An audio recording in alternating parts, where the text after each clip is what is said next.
The Personal Information Protection Act, PIPA, is a significant piece of legislation in Canada that governs the collection, use, and disclosure of personal information by private sector organizations in British Columbia. Hello everyone, I am Vine Pichot, and in this session we're going to review the PIPA, focusing on its purpose and significance, key principles governing the collection, use, and disclosure of information, the rights granted to individuals, and more in this section. So let's get started.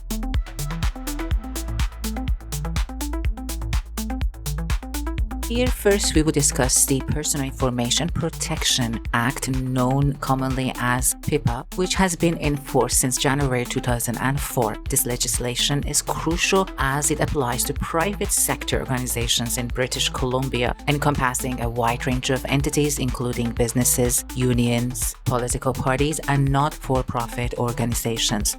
One of the key provisions of PIPA is the access rights it grants individuals, allowing them to access their own personal information held by these organizations. Additionally, the Act establishes comprehensive regulations that govern the collection, use, and disclosure of personal information, ensuring that individuals' data is handled responsibly. Furthermore, PIPA mandates that organizations implement reasonable security safeguards to protect personal information from unauthorized access or breaches. This framework is essential for maintaining trust and accountability in the handling of personal data within the private sector.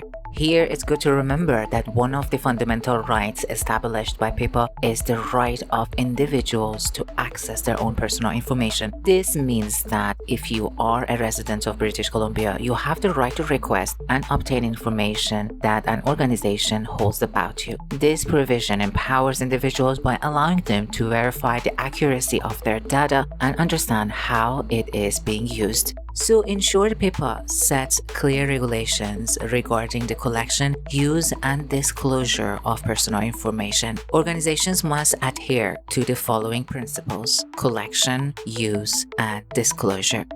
Collection. Personal information must be collected for specific, legitimate purposes and only to the extent necessary to fulfill those purposes. Use. Organizations can only use personal information for the purpose for which it was collected unless they have obtained consent for other uses. Disclosure. Personal information should not be disclosed to third parties without the individual's consent, except in specific circumstances outlined by the Act. These regulations ensure that personal information is handled with care and respect, minimizing the risk of misuse. And finally, to protect personal information, PIPA requires organizations to implement reasonable security measures. These include physical security, technical security, and administrative security. Physical security.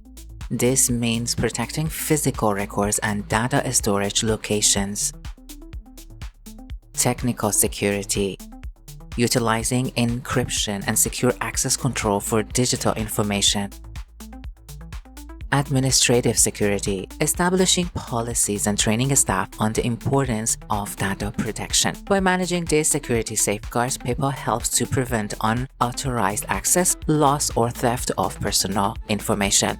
In summary, the Personal Information Protection Act, PIPA, is a vital piece of legislation that ensures the protection of personal information in the private sector in British Columbia in Canada. By granting individuals access rights, establishing regulations for the collection, use, and disclosure of information, and requiring security safeguards, PIPA plays a crucial role in fostering trust between individuals and organizations. Thank you for your attention, and I hope this session has provided you with a clear understanding of PIPA in British Columbia and its significance in protecting personal information. If you have any question, feel free to ask.